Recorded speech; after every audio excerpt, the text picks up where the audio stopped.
Happy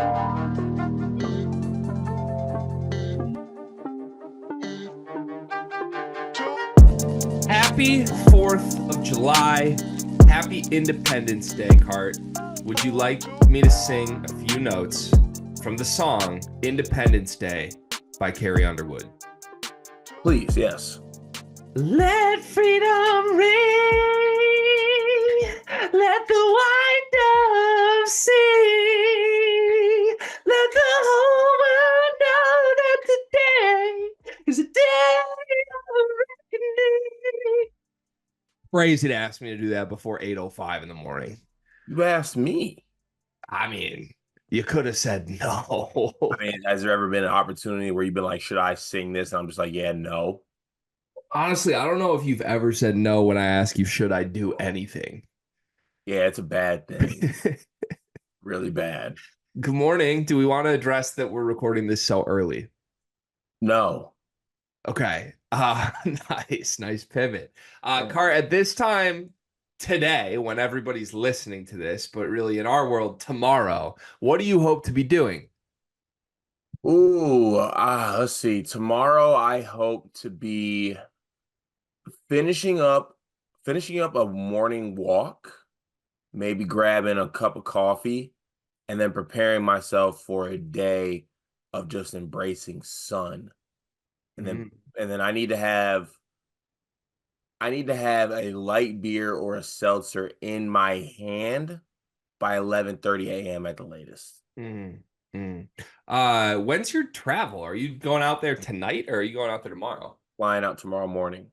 So how are you going to be on a walk tomorrow morning at this time? Because I'm flying out early this time. Time difference in California. I'm fresh off the plane. Okay. Walk. Taking a walk. Yeah, because I'm gonna need a walk. Yeah, wow. All right. You guys are early morning flyers. I learned that this last week. Like, if given the opportunity, you choose the red eye life. My wife schedules our flights. Okay. Understood. Got it.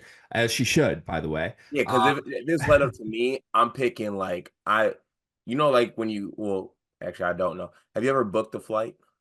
No, God, no. Okay, well, obviously, just like any website, there's a filter, right? Like price high to low, high to low. I'm going low to high, right? As many stops as possible. I'm taking the least inconvenient option as possible if it means I'm paying $46.95 to fly somewhere. I'm not about convenience. I'm about saving money. That's why you run Sleeper's Finances, because not with flights, but with other things, I'm definitely just like, yeah, let's just get the most like ready thing right now. Let's do it. That one. Yeah, I mean, I guess we can give a little insight to Sleeper's Finances really quick before we get into this. I get a call before I go to the gym, and all I get is, okay, quickly, I'm about to go in somewhere. Hypothetically speaking, if I wanted to pay a player $5,000 to get on our show, I'm not saying I want to do that. I'm asking you to tell me, can we? And I'm just like, huh. And then I say, huh, and I pause, and you take that as a yes. And I'm like, wait, no. You say, okay, thank you, that's all I need. And you hang up. Yeah, you can't pause around me. Yeah, that's bad. But thank God we pivoted. We did pivot. Also, for the record, to the people wondering, we paid one participant in Draftapalooza, just one, and we did not pay them anywhere near $5,000. Prices went down as time got closer, and we booked a lot of people. Pretty impressive, honestly. We got 21 people for free. Yeah, in the comments, guess who we paid? I don't think most would guess. You don't think? I think they would. You think that? Okay, maybe. I thought when you were going to tell the me with money story, you were going to tell the story of how I bought 13 people, 8 strangers at a bar, tequila shots over the weekend. I asked you if we could expense it after getting the bill, and then gave a speech. Yeah, that was pretty special, especially because you started it off like Abe Lincoln, like 7 years ago. Gets the shot, gets everyone in the bar's attention. Granted, we only know. Hold on. No, I'm sorry. To paint this as if it was everyone in the bar. It was everyone in the bar because we were the only people in the bar, okay? Y'all have been gassing up one star to me for 3 decades. This was just an empty hallway with a really grumpy bartender and like 4 stools. That's all that one star was. So I enjoyed it. Don't get me wrong. Loved it. But it was not like we're at a packed bar and I'm making a huge scene. I just turned around to the people we were with and said, here's why I'm buying you tequila shots. You look special that night, I'll tell you. I didn't make it that far, unfortunately, but Good, you shouldn't have. the crushes showed me. Anyway, Car, it's 4th of July. Do you have any words of patriotism or not patriotism? Maybe just relaxation, celebration for our listeners out there? Relax and never ever forget my greatest ever 4th of July saying. I would serve crack before I serve this country. That's not a 4th of July saying. Like, we're not whipping that out as if it's like, oh, we're going to fire up the grill today. It's the 4th of July. I might. I just don't think we should do Are it. you going to be on the grill? Actually, I probably will. Yeah. Yeah. Okay. As our plans get more final here. Yeah, I think I will. Okay. I'm going to need those final plans sent to my phone immediately. I need to know what you're doing on the hourly. I can do that. I can do that. What's your ideal 4th of July plate, by the way? And then we can get to the show. Ideal 4th of July plate. I let people pick their grilled item, but there needs to be some item from the grill. I preferably would like a hot dog or sausage. Like that's the way I would go about it. Trying to And sneak that then or sausage in there is crazy. I mean sometimes Or a sausage on the 4th of July, crazy. I mean if I can get a nice sausage, that I'm in there. Pause. But I'll go with that. Some potato salad if it's made by the right person, preferably Trav's Aunt Minnie's potato salad. I need to get that on my plate. And then maybe it's like some fruit, something like that. And then if I'm feeling real grimy and maybe I don't have plans directly after the plate, I'll go for like some baked beans, maybe maybe a little heavier barbecue side, like a baked beans, mac and cheese, something like that. Nice. What's your ideal plate? The one Murphy has? I'd go for like 2 hot dogs, mac and cheese if it's there. Although this might be a little crazy. I'd almost prefer a cheesy potato over a mac and cheese. That's not. I mean, It's not as crazy as you want to make it seem. I like a good cheesy potato. It's got to be well executed, but like if both were there on the 4th, I think I'd go for the potato over the mac and cheese. And then yeah, I mean, just not a surprise, of course, but not looking for potato salad, nothing like that. When it comes to 4th of July, what really makes a special plate to me is really like what accessories do we have? So, do we have like a whole little side table set up where people just place the one dessert they were asked to bring? That's what I'm looking for. I need some mini brownies. I need some like just regular cookies with like some like iced frosting, but then I also need someone who came in late with the chocolate chip Oh, cookies. Greg, I got it. We need a table full of the Jimmy John's Funfetti cookies. Uh-huh. That'd be I mean, Yes, that's patriotic right there. that's it is. Yeah, special. Wow. Okay. Do you have a YouTube comment of the day, or should we just go on? Sorry, I ain't gonna lie, I'm hungry now. It's Let's. 8:13 in the morning. And, I feel like that was unwarranted. I'm not I gonna lie. mean, lusting after Jimmy John's iced cookie sandwiches at 8:13 in the morning is a new one. Yeah, I'm sure Malik will enjoy that one. Okay, this one comes from the CRTSDE podcast. Greg, I caught you on the Grizz 901 show today and thought you were fantastic. Looks like I'll be jumping on the subs here for more insight. Greg, you were fantastic, by the way, on that. I really enjoyed that. Thank you. I appreciate that. Yeah, shout out to Daniel Greer. He has been a longtime friend of ours. And honestly, the relationship with Daniel began years ago. I kind of recruited Daniel for a project we were working on with the Multiplicity Media guys. We were trying to build a little content team to do a lot of work together a couple years ago. Long story short, that never fully came together the way we wanted it to, but in the process got to interact and meet with a lot of good content creators who are as passionate about the stuff as we are. And many of them you've probably seen on the show before. That's where Dion Hill Ford kind of came from. And Michael Lofton is in the Discord if you know him. Maxwell Millington, a guy on Twitter who does a lot of really good stuff, college football guy that we may do some more with in the future. So S. yeah, but who's that? S too. Oh yeah, S Fondiar is Funny. one of our favorite NBA creators. He's doing a bunch of stuff for Bleacher Report right now. So yeah, kind of the squad over there. But Daniel was my addition to the group. I had found this guy and I was like, I think this dude's incredible. He's such a good host. He could help us with a bazillion things. So I kind of made the phone call pitch. It was actually the weekend of your bachelor party. I was on the phone with Daniel Greer, like, hey, I got this thing I want to recruit you for.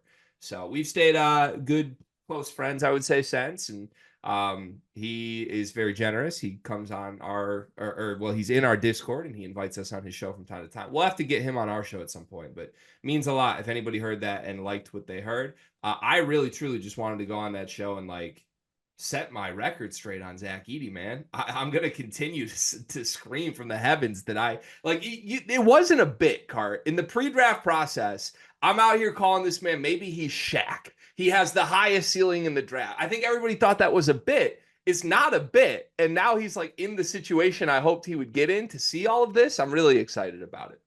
Yeah, it was good stuff by you, and Thank you. I'm sure Grizzlies fans enjoyed hearing the passion behind Zach Edey. There's no one on earth except for Julia Edey, I think, that is as personally invested in It's Zach Edey as me. it's pretty good that you're not a full-on Purdue fan, because I don't even think full Purdue fans like they're passionate about Zach Edey, but they don't have the spark sometimes. Here's what I think it is, and Purdue fans in our Discord can tell me if I'm wrong here. I think most Purdue fans love Zach Edey and are rooting endlessly for him. Do not get me wrong. But also deep down in their hearts and the twinkle in their eye, most Purdue fans would admit that their experience, their job with Zach Edey is done. Zach Edey Uh, finished the project for uh, them. And now whatever happens, happens. I hope it goes great, but whatever happens, happens. For me, it's just beginning, Cart.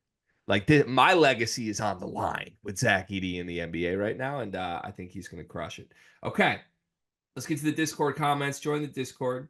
You can see Daniel Greer and many others in there. We are recording this episode and then an episode for Friday with Riley Davis right after this. So I'm going to kind of jump around the comments, make sure that we save any Riley Friday comments for Riley himself in the next episode. But we will start today with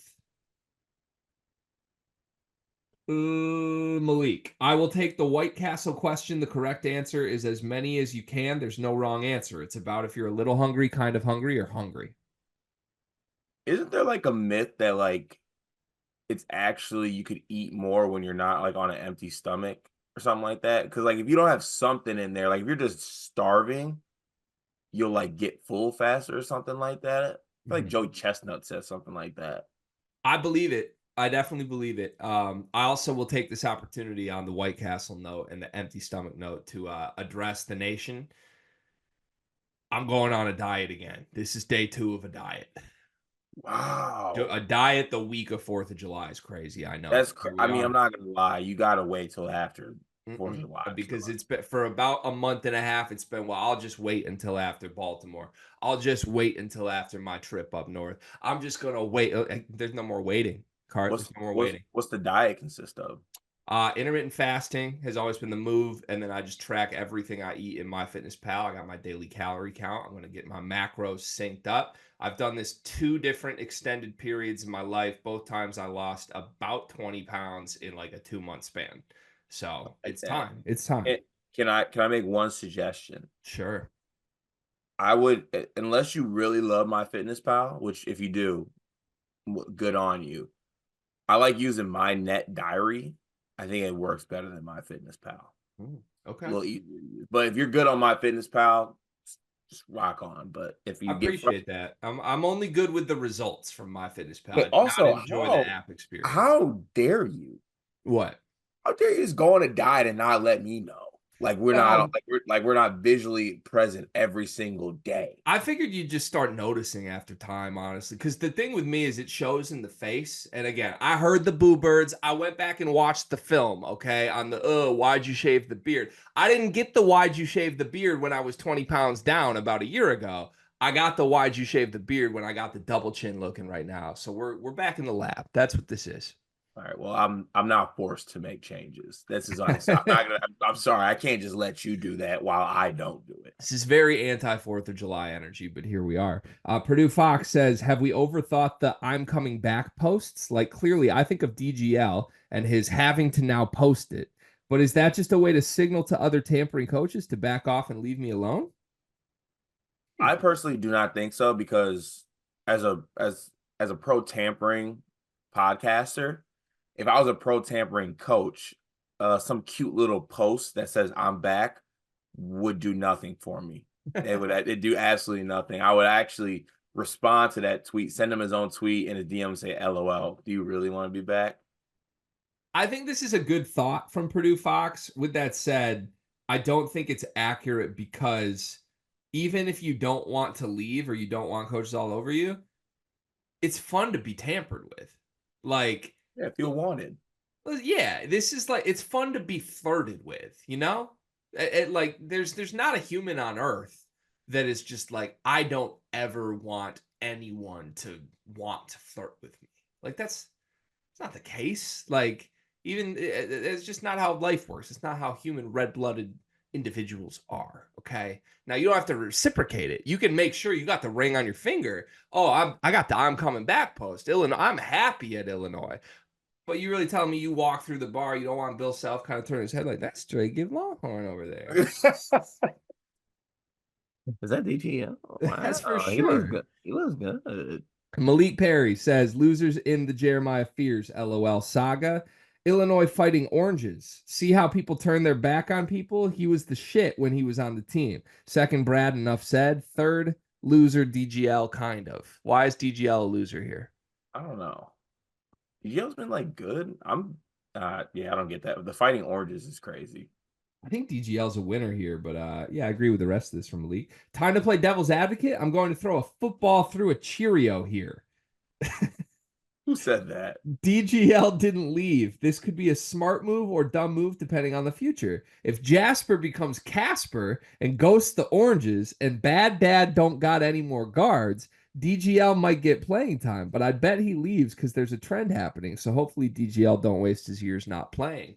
Malik is like a prophet today. That was a generational. Okay, first of all, I'm gonna try to throw a football through a Cheerio here. So The in one greatest paragraph thing from League here, ever. we got I'm gonna throw a football through a Cheerio if Jasper becomes Casper and Bad Dad don't got more guards. Like this is a true poet at work. Also, I would like to acknowledge the simple truth that last night I put a poll in the comment section and said, whose team are you on, Malik or Sleeve? Because they have a beef ongoing. And I woke up to a missed call from Malik and then okay, sport, let's play in my DMs. I'm terrified. I love you, Hey, Malik. wait, Greg, how tall is Malik? I don't know. I don't He's five. remember. He's 5'6". Oh, that's I forgot. I tune everything out under 5'11 if you're sorry. Okay. Let's see here. Let's see. More Malik. I don't know where Fears might go now, but he has a good family with him, and I'm sure they have a plan. Him going to Michigan would be a better game to see two brothers go at it. I could see this being great. Dusty, get your ass up and go get that guard. Malik, you're spitting today. Cart, on some actual stuff, do you like would it be cool to see Jeremiah at Michigan while Jeremy's at Michigan State? Yeah, I actually think it would be just to see them go at it. I've been trying to figure out like because obviously given the situation, I would hate for a player of Jeremiah Fears caliber to go to Michigan. But I was excited that I didn't have to go that I wouldn't have to go against him at Illinois. But I mean, that would be something pretty cool for the brother rivalry, especially because I know Jeremiah wants to be a one and done, but like what if it lasted like 2 years? Because Mhm. Jeremy just got his year back. So they would both be freshmen technically. And then they could play for like maybe 2 years, 3 years. That'd be fun. It would be really fun. That's my thought too. I mean, look, it would be one of the cooler things I think we've seen in recent Big Ten history. Like two Right. brothers that are equally big, important pieces of their team and playing for rivals. And also like the Fears family seems like the perfect family to kind of transcend this rivalry. you know me, like I'm obviously a mutant individual idiot who is in the middle of all of this, but I do have times where like I enjoy the hate of both sides, but I like when there are moments in the rivalry where everyone involved can be like, that was really cool. Like I liked in the way Michigan handled the game with Michigan State right after the shooting. I thought that was really Mm. respectfully done, and it was just a cool moment. I also think there's been players that have transcended, like Michigan fans have been able to support Cassius Winston before. Yeah, I think sorry, I don't mean to cut you off. One of my favorite moments was like Xavier Simpson and Cassius like had a moment and like they had connected on social media and everything like that after like battling for all these years yeah. and after Cassius situation. That was like one of the cooler, like every fan base come to like that was an awesome moment. Yeah, it's like when that stuff happens, it's important enough that you get chills because these Yeah. sides are supposed to hate each other, and they so often do. But I do think like the Fears family seems like the perfect people to just sort of transcend it. Like I don't think Michigan State people would like hate Jeremiah if he goes to Michigan, even if he's good, and vice versa. I don't think there are Michigan fans that hate Jeremy Fears. So it could work. It would be really, really cool. Let's see. We had beef between Malik and Sleeve, like I said last night. Sleeve Nash just jumped in with a shut the F up. You talk too much. And then we had some back and forth. So Malik's next comment he would like read on the show is, if Sleeve Nash is right about people leaving the Discord because of me, then I would like to say I'm sorry. Didn't mean to make weak ass, soft as water people leave this Discord. If you can't take the good with the bad, leave the woods because you did kill me. Steve Ash, who wishes he was Steve Nash. I don't get it. Steve Ash, as in like Stephen Ashworth, who wishes he was Steve Nash. Is that what he actually meant? That's a bar. Police on a generational run right now. He says, I would like to thank Painters Petting Zoo alumni for always telling me to move it to another thread. Sorry, I keep doing this. It won't happen again. Parentheses in all caps on purpose. Just don't understand. Luke asks, what grade would Malik get in a ninth grade English class? Probably like a C plus.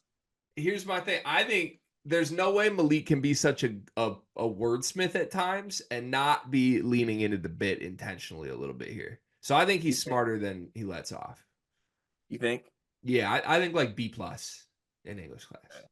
Yeah. It's 5'6". Toon says, oh no, sorry. Toon has a question for Riley Friday. We'll save when we're on the next episode. Braden Shrewsbury says, I apologize. I've been slacking in the comments thread, but no more. I ain't gonna let a dude named Sleeve think he got the lead. He talks a big talk for someone that don't know shit about a Discord hawk, but that's me. I wait till I see my prey and then I go and ruin his day. So next time you want to come at an OG, why don't you come at me? Malik don't make nobody leave. But if you really think so, then I bet your name is Sleeve. Okay, first of all, Steve Nash has turned the Discord on its noggin. I mean, Doctor says I stand with Malik. There's a lot of pro Malik defense here, Card. Are you surprised by this? I actually no, given his generational run of comments right there, like he's been special. The football Cheerio thing needs to be spoken about for generations. I'm gonna say, like, I think he's earned this, even though sometimes he feels like an op to us. Like Malik, this is the Malik day. This is the Malik show. We're gonna celebrate Malik today, and Sleeve has work to do if he wants to get on that level. Deacon Sully says, "Can you beat me in a case race if Freebird played 24/7 until all 24 beers are finished?" Parentheses. The answer is no. Have you ever been in a case race? I have been in a case race. It's one of my least favorite forms of drinking activities. I've never actually been a participant in a case race. I think I would be good at it though. I mean, you're good at anything that involves heavy amounts of drinking in a quick time span. Yeah, I'm slowing down though. Yeah, I wasn't gonna bring it up, but Yeah, I mean, I'm not like Paul Pierce on the Clippers level, no. but like I'm like Jordan on the Wizards. You know how we went to a baseball game on Friday night? Yeah. Do you remember who was pitching for the Rangers? Um, no. It was Max Scherzer, Tigers legend. 2-eye legend. I didn't even know Max Scherzer was on the Rangers, but I was excited when I found out he was there. And I did like pick the head. Oh, let's watch some Scherzer. It was a pitcher's duel in the 4th inning. His fastball is about 6 miles an hour slower than it used to be. That's you drinking right now. That's fine, I think. You're still going. Like you're still the star. Like I think Scherzer's still an ace, but he's doing it a little different than he used to. Am I still like making all-star games, or am I making it off my name alone? Like, are the See, fans help? Am I making it off the fan vote? I think you're making it off the fan vote, to be Oh, honest. okay. Yeah. Yeah. But there's nothing wrong with that. Like that means you earned it in your prime. I mentally can't accept that. Um Also, I love Sully's approach on this though. Like Freebird playing until we're done would really get to you. What song is Freebird?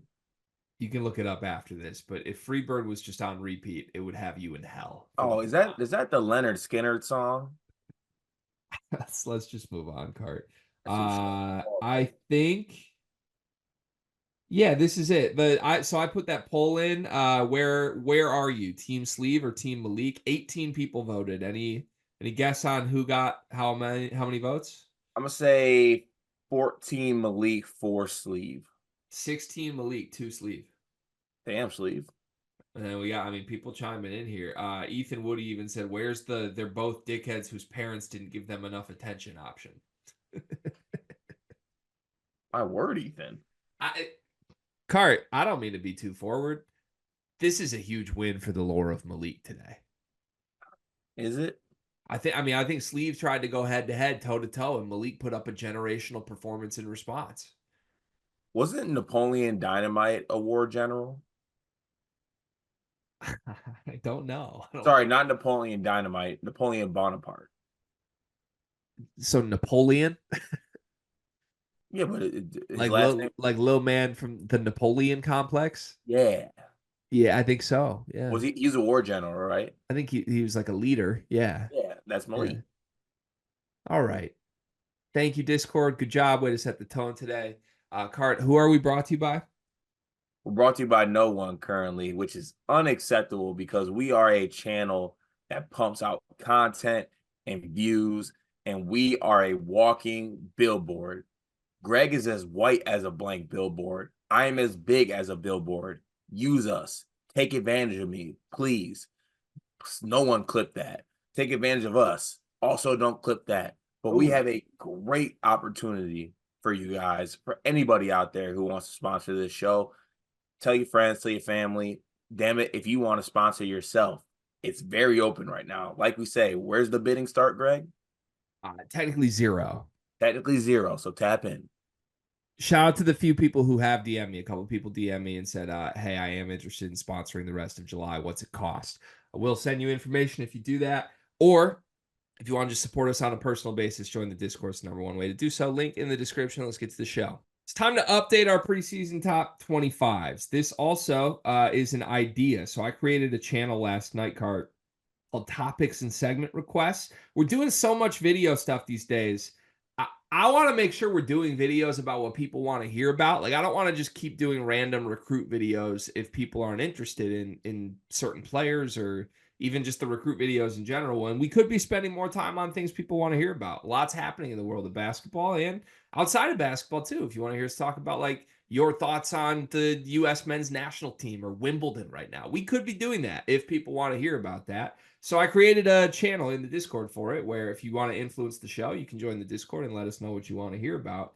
And in the process of that, we got a suggestion that I thought would be really good from Hyena Scar. And he said, it would be nice if like once a week, you guys all update your top 25s, maybe on Friday so Riley can join, but you would just note big moves up and down for all reasons. So I think in general, we should probably start keeping a list of our way too early top 25s. And Card, I thought today it would be fun to kind of just go team by team and collectively come up with a way too early top 25. Okay, I'm good with that. All right, let's do it. So I think we need to come to consensus. That's how this has to work. So at number one, we're probably going to be in dispute on this based on where we've been previously. I'm going to hold strong, though. It's got to be Kansas. I'm willing to go Kansas 1 for consensus if you give me Bama 2. Mm. Mm. You can give me Bama 2. Yeah, I can give you Bama too. So There you if go. we're doing those consensus too, then let's do it because changes have happened. I think Duke has risen above UConn. In fact, I would argue Duke could be 2 here. Ooh, so I was probably gonna make an argument for Duke at like 4. You think UConn still belongs? I still think you got to put the back-to-back champs at 3. Counterpoint. In a game between Duke and UConn, there is a world where Duke has the 3 best players on the floor. There is a world where that happens. There's also a world where Cooper Flag turned down Dan Hurley. But here's my Greg, thing. We're not Greg, talking. Greg, Greg, Greg, Greg, Greg, Greg, Greg, Greg. Cooper Flag turned down Dan Hurley. Did you see the UConn photo shoot? But this isn't program rankings. This isn't what's going to happen if they play head to head. This is rosters for next season. Duke's going to play 30 games against teams that aren't UConn next year. UConn's going to play 30 games against teams that aren't Duke. Okay. Duke has a better roster. They have more talent. They're a better team. Is UConn after Duke then? Yeah, I put UConn 4. Okay. All right. So we're gonna go Kansas 1. I'm gonna keep track of this because this is gonna have to be graphic. Kansas 1, Bama 2, Duke 3, UConn 4. Also, now that I realized we're graphicing this, I kind of want to put UConn 2. All right. Come on. We can leave them 4, but goodness, man. Okay, what teams would you make an argument for at 5? Because I'll throw some out and you can steer here. Houston, Gonzaga, Baylor feels like who you're going to tell me. Iowa State is up there as well. Okay, so I've always been the biggest advocate of Houston, right? That I'll always have been, always will be. Always. But there's stuff that goes on during the summer, Greg. There's vibes, there's guys playing, there's guys doing things. And that affects way too early top 25s. That's why we do this. I can't let Baylor go past 5 given recent developments. Okay. Yeah, we're going to talk about one in a short later today, VJ Edgecombe. Yes. So, okay, hold on then. Well, I'm writing down though. I have it too. We both can, but I got a B already written. are we sure Baylor shouldn't be ahead of UConn? You saw the VJ Edgecombe clip. You know who else is on this team. Who's better, Cardin or Chad Omier or Terrace Reed? Norchad, Who's better, Jeremy Roach or Hassan Diallo? Diarra. Diarra, exactly. Exactly. I'm gonna get so much shit for that, but I am ignoring the 3 best players on UConn. I think Mahaney, Okay. McNeely, and Caravan are great, but We can't let. why? Scott Drew's a champ.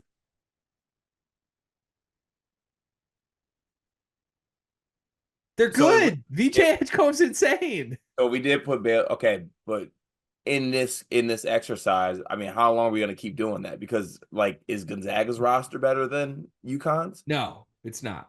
Okay, so if we go Baylor at 4, UConn 5. I just want to know who you actually think has a better roster between Baylor and UConn. I think Baylor has a better roster I do too. So why do we have Baylor? Are we willing to just say we don't care and we're putting Baylor because 5? coaches are a thing. If we want to do better rosters, we might have Illinois at 7. So you don't believe in Scott Drew then, who I think you've had your number 1 ideal coach? I do believe in Scott Drew, but there's also a coach out there that's won back-to-back national championships. Here's my way of deciding this. Can you name me who the other 2 starters are on Baylor quickly that aren't Jeremy Roach, VJ Edgecombe, and Norchad Omier? It'll probably be Langston Love and Jaden Nunn. So they're gonna go 3 tiny guards with VJ Edgecombe at the 4. Who am I missing from Baylor right here? UConn 4, Baylor 5. Let's move on. Wait, for real though, who am I? I literally got the lineup right. Projected starting lineup: Jaden Nunn, Jeremy Roach, VJ Edgecombe, Langston Love, Norchad. Yeah, I mean, I can't imagine they play 4 tiny guards like that and a 6'7" center. I just can't. I mean, they could, but like I the think they got a bunch of 6'7", 6'9" dudes off the bench. One of them's got to play. okay. All right, that's fine. We'll see. We'll see. All right. So I'm UConn 4, Baylor 5. Let's move on. All right. After Baylor, we could go Iowa State. We could go Houston. We could go. I feel like those are probably the real two, honestly. We got to get a Big 12 flurry. I would consider Gonzaga if you want, or you're into like Arizona, North Carolina, Auburn. I'd like to go Houston here. Okay. I have no issue with this. You can I think you can sort our next four here, and I won't be overly mad. If there is something I want to tweak, I'll say it. Okay, so we got Baylor 5, Houston 6. I'm gonna go Iowa State 7. No issue with that. I would put Iowa State above Houston, but I won't fight you. Okay. If you, I'm gonna have to ask you that if you committed to saying you're not gonna fight me, you can't say you're not gonna fight me after every single pick I make. Well, I can jab you without trying to knock you out. That's just, God damn, that was a bar. Okay, I'm gonna go. Okay, I need to consult you on this one because this might get a little bit different. There's a world where I want to put Arizona 8 and Gonzaga 9. I can't get there.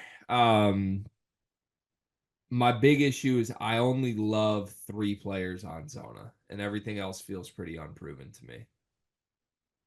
Okay, okay, I agree. Actually, I agree. I mean, they're bringing Khalif Battle off the bench for Yeah. that one. All right, Gonzaga 8.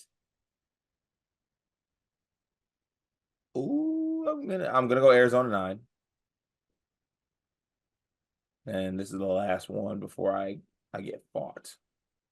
Um, Love that I pre-scheduled a fight with you, but yeah, thank you. I'm going to go. I'm gonna go Auburn at 10. really.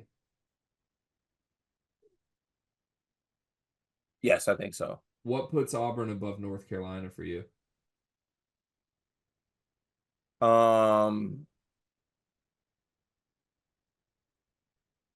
the Lubin, the starting center thing for sure is definitely a factor. The press tour of players going around saying they're getting paid while North Yeah, Carolina's you're acting right. poor. You're right. You're Like right. the You're right. vibes are You're right. bad right now for Tar Heels. I'm sorry. You're right. Okay, I'm with it. All right, so our top 10 is Kansas, Bama, Duke, UConn, Baylor, Houston, Iowa State, Gonzaga, Arizona, Auburn. Here's my next best available, and this is where I'm going to start fighting for some teams I believe in. I think North Carolina's up here. You like Texas A&M. I think Arkansas is up here. You could put Tennessee up here. You could put Creighton up here. You could put Purdue. You could put Indiana in the mix here. Outside of that, I think it ends up really wide opening up. Um, Texas post Kaluma also probably belongs somewhere in the mix. I'm gonna lead off here. I want Indiana as close to the top 10 as possible, and I think they have a better roster than the last 3 teams we've named. So you want them over? You want? Oh man, that's pretty high, Gregory. They have a better roster than all of these teams. I don't know why we're pretending like they don't. Uh, is this top 25 rosters or teams? Rosters are the teams until we see the teams. It's all speculation, but like we're trying to rank what the best collection of players is for next season. Like that's what this is. Ah. They can't be much worse than 11th, man. They can't. Like you have Mbako as a One. lottery All right. pick. One argument. North Carolina still has R.J. Davis. Yeah, and they have no center. They have R.J. Davis. They have no center. They have no center. And they don't have a lottery pick, and you have Mbako 13th in your lottery based on the exercise we did yesterday. They could have a lottery pick though. They didn't in the exercise we did yesterday. I did that. We've gone through this. I know you believe in the players on this team. You just don't believe in the coach. But now we believe in Hubert Davis enough to elevate Van Allen Lubin over Umar Ballo. Hubert Davis has done way more than Mike Woodson's done. Hubert Davis is a Caleb Love making shots for 2 weeks merchant. Oh no, don't do that. They were a 2 seed last season. Oh, excuse me. What happened after that? What'd they do? Lost in the Elite Eight. What, like we're gassing up with that win over Michigan State's worst team in 3 decades was huge. They were a two Like, seed. and who did they beat in the tournament? What did they do? Uh, What did they do? why What did they not? do, dog? We're real hyped. They were down 15 to Tyson Walker. All right, man. We'll go into. Sick. I'll give you Indiana. I don't get it, man. You're gonna just be prepared. Just be prepared. I don't like the undertones of what you're telling me right now, but Be prepared. I'm not prepared. I think they're good. I think they're good. Great. Be a damn shame to work out. After my passionate Indiana argument, I'm gonna steer here still, but you can end up making some calls. I would go Arkansas or North Carolina next. I like Arkansas's roster better than North Carolina. I do too. I've just to give you an insight. I've shifted into heavy roster look for the rest of these. I like that. So Arkansas 12, Arkansas 12, North Carolina 13, North Carolina 14, Texas A&M 13. 13. I can't do that. Because that's asking me to believe Wade Taylor's better than RJ Davis. I think the team makeups are similar. They're going to ask one guy to shoot 37 times a game. All right, UNC 13. UNC 13. I'm fine with Texas A&M 14, even though it disgusts me. All right, let's reset. Teams I think are now in play at 15. Tennessee, Creighton, Purdue, Marquette, Texas, and I think you got to put Illinois in there now that the Caspera stuff has come true and they've added Will Riley. I'd probably go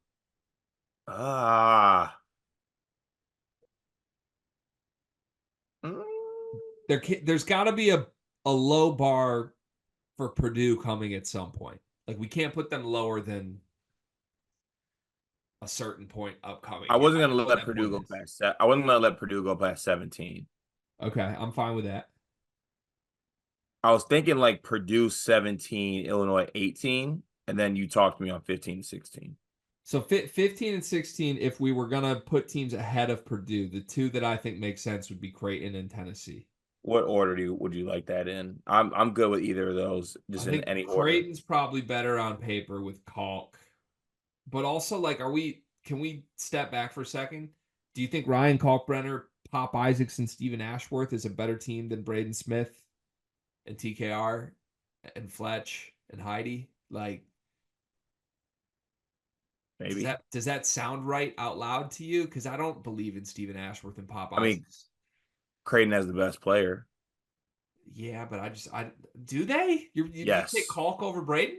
Yes. Whoa, I did not expect that at all. And I love Braden, but Kalk has been very special these past couple. When we get to our player list, I would definitely have Braden ahead of Kalk.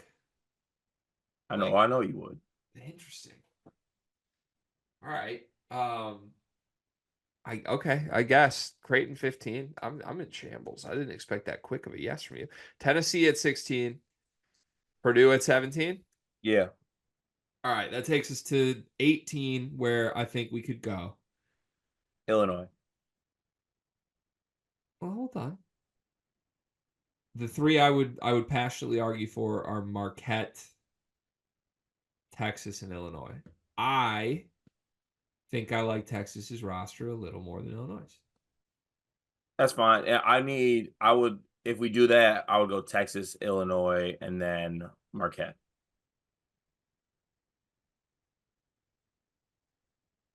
No. I'm trying to play the Texas versus Illinois game in my head. I trust Brad so much more than Rodney Terry, but I've been No, doing this whole thing off rosters. don't try to put coaches into it now. I mean, Jordan Pope, Tremont Mark, Trey Johnson, Arthur Kaluma, Caden Shedrick is like A top 10 roster. it's and they all fit together. Illinois is like we have 2 lottery picks and we don't know. Texas. Illinois Marquette. I don't know if Benham Rickhouse gets a minute on Texas's team. I would love him on Texas's team. Kylan Boswell plays 6 minutes off the bench for Texas. Texas, Illinois, Marquette. Texas 18, Illinois 19, Marquette 20. There are going to be Illinois people who are mad at us for this. However, this is the first time you and I have ranked Illinois this offseason. Do we want to address the obvious stuff that has changed is they've added Will Riley, they've added Kasparis, and reports are that Kasparis is a killer. Yeah, if Kasparis is a killer and your best player is not supposed to be Kylan Boswell, then I like the team a lot more. I saw a lot of people. We had the graphic of our way too early mock draft yesterday, and it did really well. Shout out to D-Turf for posting it. But there were comments that were like, LOL, these guys are going to miss the tournament, right? You guys do realize when we were skeptical of Illinois' roster, they didn't have Kasparis or Will Riley. Also, people made a good point in the comments. You can have multiple first-round picks and lottery picks and not be good. Yeah, it happens. I know all about that. Yeah, it happens. So, like, I get it, but, like, let's relax. But, like, I want people to realize, like, we are always people that, like, evolve as the game evolves. When things change, we put new thoughts into the world. Like, we're not going to sit here and say, because we said before they got Will Riley, they're going to miss the tournament. They're like, that's still the case when they've added a lottery pick. I don't see it that way.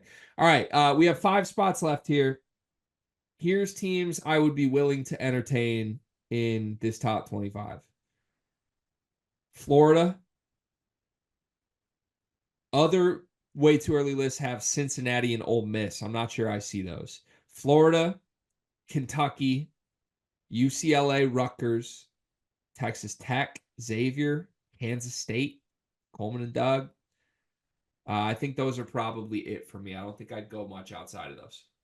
No, I would like to go Florida at 21. I'm good with that. I think that's who I would have too. All right, so I go Florida. I'm kind of starting to buy into Rutgers stuff a little bit the more we talk through this. Okay, so there's 4 left, right? There's 4 left. If I had my picks, it would go. Ooh. So see, some teams gonna get left out. I think Kentucky should be in the top 25, actually. Okay. So at one of these 4 spots, I think we need Kentucky, even if it's at 25. I'm not opposed to that. Would you like to put Kentucky at 25?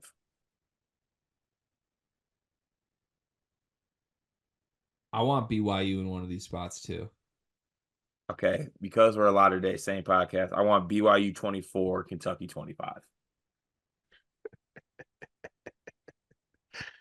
Do you think BYU has a better team, better roster than Kentucky?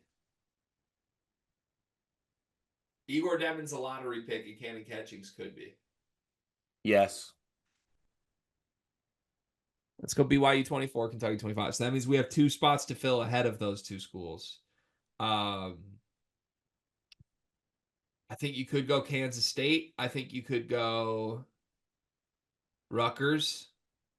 I think you could go St. John's, buy into Kadari Richmond and Rick Pitino. Lead me, Cart. What do you want? You know what? It's the insane people act like Michigan's way far off. It's like, okay, this is not the time for this. Glad Golden and Danny Wolf are not this far behind these teams. Yeah, okay. Rutgers 22. And then you can pick between Ole Miss, UCLA, and Texas Tech and Kansas State for 23. I want Kansas State 22, Rutgers 23. Okay, deal. All right. I feel good about that. Our final way too early top 25. Kansas, Bama, Duke, UConn, Baylor, Houston, Iowa State, Gonzaga, Arizona, Auburn, Indiana, Arkansas, North Carolina, Texas A&M, Creighton, Tennessee, Purdue, Texas, Illinois, Marquette, Florida, Kansas State, Rutgers, BYU, Kentucky. And for our next topic, we should do the top 3 things that Twitter's going to hate us for about that list. Yeah. NBA Summer League is almost here. It's one of my favorite times for basketball every single year, Cart. I just really like Summer League. Summer League was like built for people like me, I feel like. I've also had the dream that you and I will go to Summer League one of these years. It's a dream that will never come to fruition because of how busy you are, and we're both gonna have children by next Summer League. But like in my head, you and I just like pop out to Vegas for 3 nights and like go watch some half-ass basketball being played and hit the slots at night. I really would love that. Do you like the slots? I'm more of a table games guy, Yeah. honestly. Why are we Why hitting I the say slots. slots? I mean, when you hit a slot, you got to hit a slot, Phil. I feel that. All right. All right. So we, That's I want to, I want to know who, because we've seen summer league superstars before, like not translate to the NBA, but like what a summer league it was. When I say like summer league superstar, what names come to mind for you from the past? Kyle Kuzma. Killer. Like, I'm trying to. I'm really bad at like remembering summer league killers. To be honest with you. I mean, Lonzo Ball had a whole thing where it was like, oh my God, Yeah, he might that summer transcend league level team scorer. was just one of those sneaky one. Luke Kennard had a nice. I thought Luke Kennard was going to be like some just killer guard Yeah, when he played Luke for the Kennard Pistons was summer good. league. Stanley Johnson was good. There's always guys who don't translate that just it works in summer league for some reason. Gui Santos from the Warriors. He's played in like 9 straight summer leagues. He's always killed. So that's what I want to know for this year. Who are the top 5 most likely summer league superstars? And I think you and I should again come to a consensus today. I like agreeing with you today. Okay. Um, I think there should be 2 non-negotiables on here. The, Maybe 3. the biggest non-negotiable, I think, has to be obvious. Zach Edey. Yeah. Okay. Yeah. I'll be stunned if he doesn't win summer league MVP. Zach Edey's on my list. And then the second non-negotiable you're going to say is Dalton Connect Yes. because he's a ready-made bucket. And because there's going to be one Lakers player that always does. You're right. Could it And be it's gonna, Bronny? no, it's Dalton. Okay. All right. I feel good about those two. Now you said maybe 3. Who's maybe 3? I had Brandon Pajemski at 3. AirPods. Like the already NBA player guy? Yeah. Hasn't he been to summer league before? Like, I think he played I'm not sure. I think he played in last year's summer league. He might have been hurt. yeah. I don't like that answer because I feel like he's been to summer league before. So we're probably only doing guys who have not played in the summer league yet, then, correct? I mean you could convince me somebody, but like I would want proof that they're a summer league killer. Like I don't want to take this dude who averaged 11 at summer league last year and be like he's a summer league superstar. I'm saying this upcoming one he's gonna. Yeah, I mean I just I don't know. I don't know. I don't see that. I can't put him on my list. I can't do it. What do you got in your mind right now?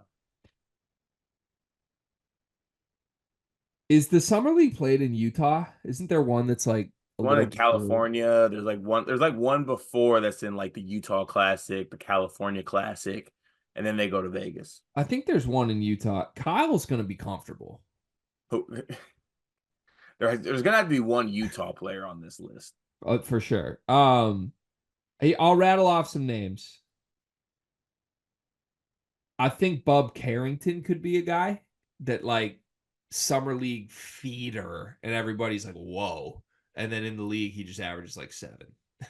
Big. Why do I feel like a Heat player has to be on here? Pell Larson. He signed a deal already. He did. I kind of want Pell to be on here, but he's not gonna kill like that, is he? Yeah, I think that'd be too random. I mean, Sar and Risachet could be said. Stephon Castle could obviously be said. Shepard and Dillingham are fun. I don't know how good they're going to be in summer league. Honestly, No, Dillingham's got to be on the list. out of those two, yeah, you're right. Yeah, Out of those two, you could convince me Reed Shepard has like a eye-opening week where everyone's like, whoa, people just fall in love with this game.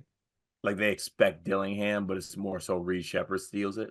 And just like you experienced this from college, like the Reed Shepard stuff all happened when the game started, you know? Like he didn't like come in with the accolades. It was just like watch this Kentucky team and like Reed's seeing shit before it happens. Like that could translate to summer league where he's like on SportsCenter top 10 all the time. People realize this guard's a genius. Let's go Reed.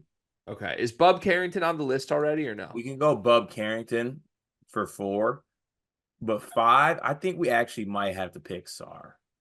Like, what if Sar is just like this #1 pick unicorn and just kid? Like, there's not gonna be anyone to guard him in summer league. Is he playing summer league for sure? I'm assuming so. I have no reason to believe he's not. Just trying to desperately see if there's any other name.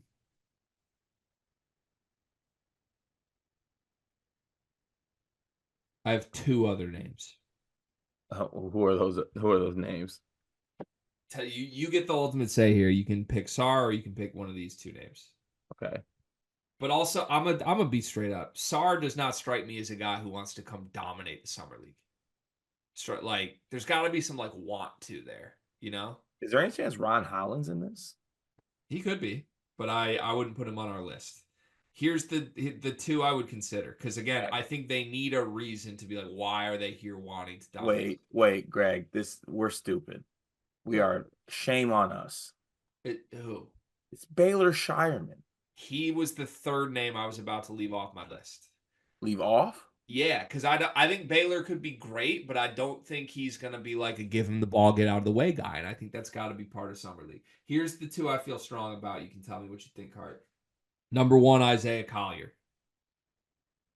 Former #1 overall rated player in his class. Everybody forgot about him because of injuries. He falls all the way to 29th in this draft. Like, he's as talented as any of these kids. He's going to be on the ball. You said we need a Utah Jazz player. Like, you could add this up and tell me, like, Collier shows up to this week. Like, I need to make a statement. Okay, I could see that. Jazz player too, so you're right. Can I give you my second one and then you can make the final call? Yep. There's a guy who, like, we're playing for a week, right? Like, it's this week we're playing for a week long setting. There's a guy who had the most dominant week I've ever seen in a week-long basketball setting no more than 3 months ago. Happened in Minnesota. Now he's in Minnesota. Oh. Terrence Shannon Jr. averaged like 36 a game in the Big Ten tournament. It was absurd. His game translates to just like open gym setting crazy shit. You could convince me there's some motivation from Terrence Shannon here. Like, I'm the 27th best player? Really? Teams didn't want to interview me? Really? People were worried about my charges that I was innocent of? Really? I think I'll show what I got here. So do we have 2 spots left or 1 spot? We have 1 spot left, or we could bump Bub Carrington.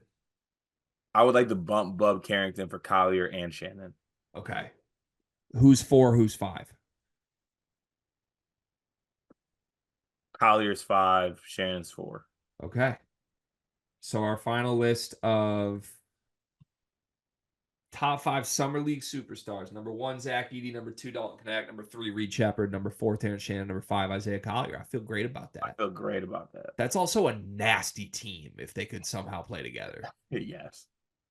Final topic today. We joked about doing this, but why not have our final topic before you go on vacation be this very convoluted thing?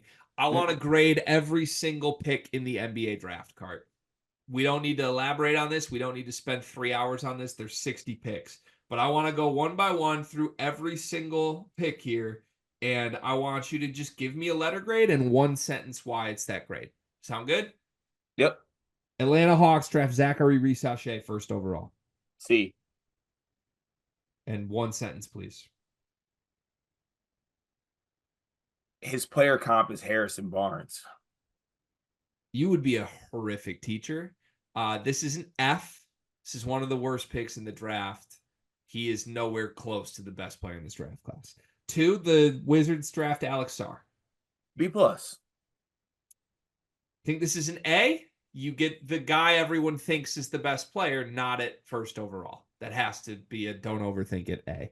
Houston Rockets are third. They drafted Reed Shepherd. I like Reed, so I'm gonna give this a B. So solid C. I'm concerned on fit with everything else Houston has, but you can't knock what Reed Shepherd is capable of. The San Antonio Spurs were fourth. They drafted Stephon Castle.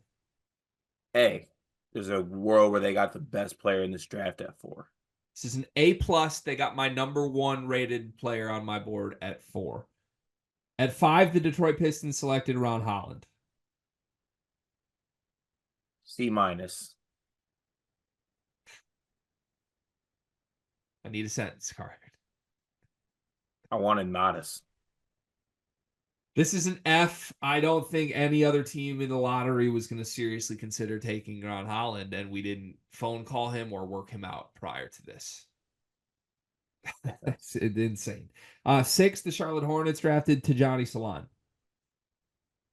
F. It's Tijani Salon at 6. Also an F. Massive reach. Crazy to me. At 7, the Portland Trailblazers drafted Donovan Clingan. B plus because I like the value getting him here. Don't know if I would necessarily like the fit next with Ayton in the fold, but I like the value of Clingan at 7. I'm gonna give it an A. It would be an A plus if DeAndre Ayton was not their starting center. But this is fantastic value for Clingan at 7. At 8, the Spurs drafted Rob Dillingham. They traded him to the Timberwolves. So for the Wolves, Rob Dillingham at 8. A plus. Perfect scoring point guard that can fit in with a defensive minded team. We'll give it an A minus. I have a few questions on who Rob Dillingham will be in the NBA, but it is a good situation. And if it's just for the second unit, okay, that works. At 9, the Memphis Grizzlies drafted Zach Edey. A plus. Love the fit. Love everything about it. Playoff ready team.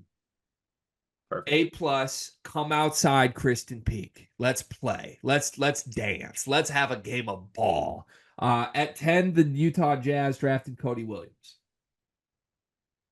I'll give this an A minus. I really like Cody Williams. I think he can develop into something. I think he can fit next to guys like Keontae George. Who knows what they do with Lauri Markkanen, but I really like this pick. I like Cody Williams. I'm gonna give it a B plus. I think, like, I'm not mad at this pick whatsoever. Cody's good, but also, are we sure Cody's good? And also, it does feel a little earlier than people had expected Cody to come off the board. 11, the Chicago Bulls drafted Modest Buzelis. A minus because I love the pick, but it's the Bulls. A plus, the Bulls stumbling into the guy I have as the second best player in the class at 11 is an insanely great result for the franchise in Chicago. At 12, the Oklahoma City Thunder drafted Nikola Topic. A. I love Topic's game. I think it fits perfectly too into what they're doing at OKC. We're very split on this, so I might want to drill into this. I give this a D. Why do you think this fits so perfectly?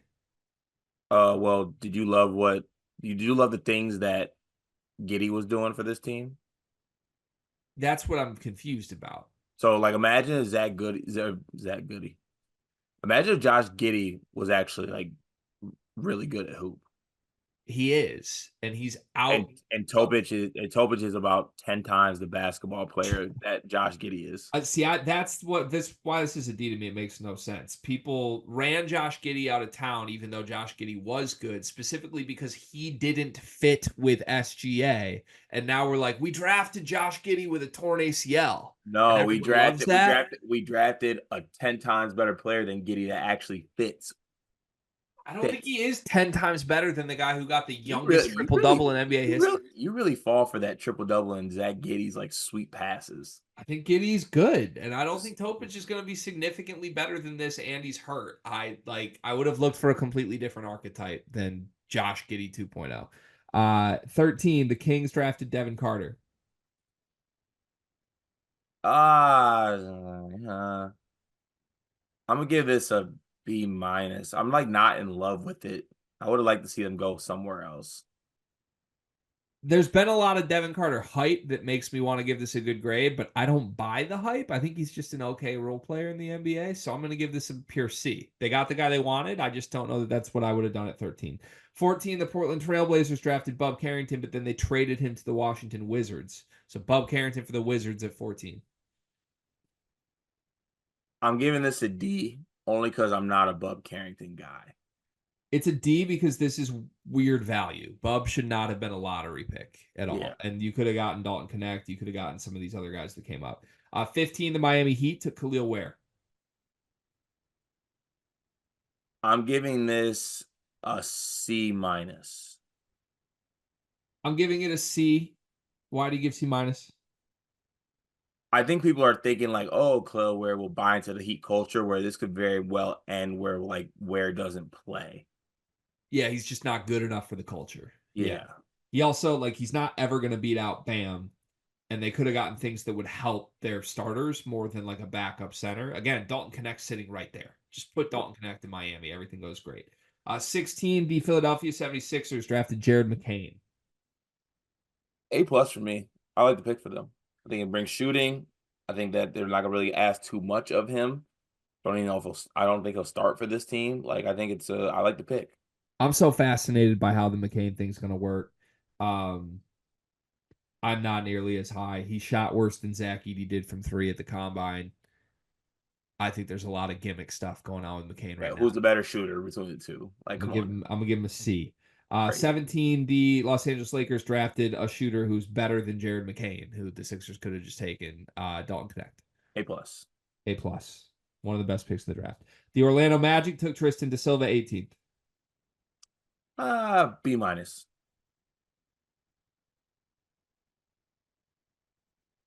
Actually, nah, C minus. They could have got TSJ at the spot. Yeah. I'll give it a C. He's fine. I don't expect anything crazy. It's the right value, but there were better values on the board. 19 Toronto Raptors take Jacoby Walter. I guess a B plus. I think he can bring some shooting as a spot up shooter to that team. Surround Scotty Barnes and like the younger guards they have with some shooters. I think Jacoby Walter can fill into that role immediately. Yeah, I'll give it a B. I believe in Jacoby Walter. I don't hate the value there. 20, the Cavs took Jalen Tyson. A D. I think it's a reach, and there's players they could have got. Yeah, I'm same thing. I don't think it's a complete disaster, but this is like 10 spots higher than I would have thought Jalen Tyson does. 21, Eves Misi of the Pelicans. I actually like the value because I like Misi a lot. I'm gonna go B plus here. Yeah, I was gonna say you've been gassing up Misi all pre-draft, so I'd be surprised if Yeah. you didn't like this pick. I'll give it a B. You've convinced me Misi's gonna be good. 22, Deron Holmes was drafted by the Suns, then traded to the Nuggets. A. I love Deron Holmes and I love the situation that he's in. Like he can just be the backup center for Jokic. Yeah, I'm gonna go A as well. I have some questions on Holmes and who he is in the NBA, but the Nuggets got their guy, and I don't think this is bad value. So, to me, you executed the plan. You earn an A. 23, the Milwaukee Bucks drafted AJ Johnson. You go first. F. Worst pick I've seen in a very long time. D minus. D minus. I still love AJ. That's crazy. 24, the Knicks took Keyshawn George, and then he was traded to the Wizards. I'm gonna give this a C minus. Like George is like a guy, but like now they have George and Carrington. Like, what are those guys gonna do? Just try to out potential each other? We'll give it a B because I think this is decent value, and the Wizards should be taking upside swings. Keyshawn George is an upside swing. Like Okay. he might just be Jordan Poole, but a little bit better or worse. Oh, nice. At 24 in this draft, I think that's pretty good. 25, the Knicks took Hakome Dabier. F. He's not that bad. I'll give it a D. He's Card, he's not that bad. I'll give it a D. he's not as bad as some of the other F-worthy guys in this draft. 26, the Wizards took Dylan Jones. They traded him to the Thunder.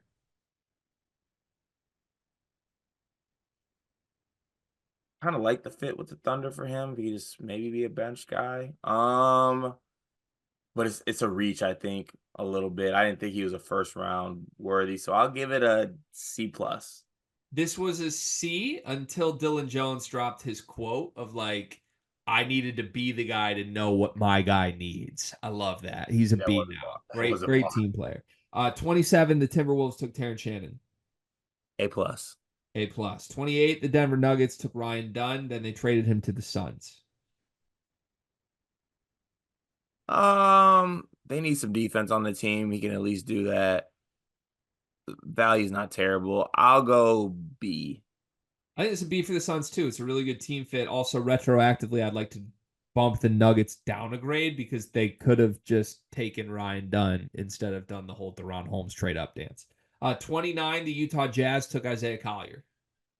I actually like this. I think it's a good upside swing for the former #1 recruit, and they get him at 29. I think it's an A plus. I really do. One of these last two were great, great, great value for the talent level they are. And then the 30, the Boston Celtics took Baylor Shireman. A plus. A plus, super Fits star perfect. role Yeah. player. Yeah, he's gonna be great. We said we were gonna do every pick. Every 31, pick. the Raptors took Mogbo. Letter grade. Quick, quick, quick. C. C. 32, the Jazz took Filipowski. A. Trying to think of a letter joke. I don't have it. I was going to say like the Scarlet Letter, but it doesn't work like that. We'll give this a D. 33, the Bucks took Tyler Smith. B. D. 34, the Trailblazers took Tyler Kolek and traded him to the Knicks. A. D, and also the Knicks acting like he's going to push Jalen Brunson is hilarious. 35, the Spurs drafted Johnny Furphy, traded him to the Pacers. A. B. 36, the Pacers drafted Juan Nunez, traded him to the Spurs. C minus. F. 37, the Wolves drafted Bobby Clintman, traded him to the Pistons. F. F. My new least favorite pick in the draft. 38, the Knicks drafted AJ Mitchell, traded him to the Thunder. A. B plus. 39, the Grizzlies drafted Jalen Wells. B. D. 40, the Trailblazers drafted Oso Ighodaro, traded him to the Suns. B plus. A. 41, the Sixers drafted Adam Bona. A minus. D. 42, the Hornets drafted KJ Simpson. B minus. F. 43, the Heat drafted Nikola Jurisic. A D. A. I like Nikola Jurisic. I really do. 44, the Rockets drafted Pell Larson. And then they traded him to the Heat. Sorry. All these trades are getting in the way. A. A plus for Pell Larson. 45, the Kings took Jamal Shedd, traded him to the Raptors. A. B. 46, the Clippers took Cam Christie. F. A plus. 47, the Magic took Antonio Reeves, traded him to the Pelicans. B minus. C. 48, the Spurs took Harrison Ingram. A minus. C. 49, the Pacers took Tristan Newton. B plus. A. 50, the Pacers took Enrique Freeman. C. F. 51, the Knicks took Melvin Ajinka and then traded him to the Mavericks. F. I got to be honest, I thought Melvin Ajinka was taken 11 drafts ago. I got to give an incomplete. I'm unaware of who that is. 52, the Warriors took Quentin Post and then traded him to the Thunder and then to the Blazers and then to the Warriors again. Okay. Oh, my word. C. I like Quentin Post. I'm going to give this a C plus. 53, the Pistons took Cam Spencer, traded him to the Grizzlies. B minus. A. I like it. 54, the Celtics took Anton Watson. C. C. 55, the Lakers took Bronny James. A plus. A plus. A plus. Why? Because family's everything. I think this is an F. He is the least deserving NBA player I've seen in my life. 56, the Suns took Kevin McCullough, traded him to the Knicks. B plus. Okay. B. 57, the Grizzlies took Ulrich Chomchi. Traded him to the Raptors. D. D. And then the Mavs took Ariel Huckporty, traded him to the Knicks at 58. B minus. It's a D. I hated that exercise. One big thing presented by nobody. What is it? My one big thing is that I just want people to sometimes consider the fact that maybe one round is good enough. Come on, really? Apply that to any part of your life. Good Lord, man. Wow, I really am a multi-round guy because every time we finish a golf round, I'm like, let's play 9 more. Mm-hmm. You're right. Wow. Like rounds of shots. I'm always like, let's do those again. Mm-hmm. I'm a multi-round guy. Yeah, Wow. Wow. I am My too. my I am one too. big thing is that people who are round should not get to comment on how much round is too much. Have a great 4th of July, everybody.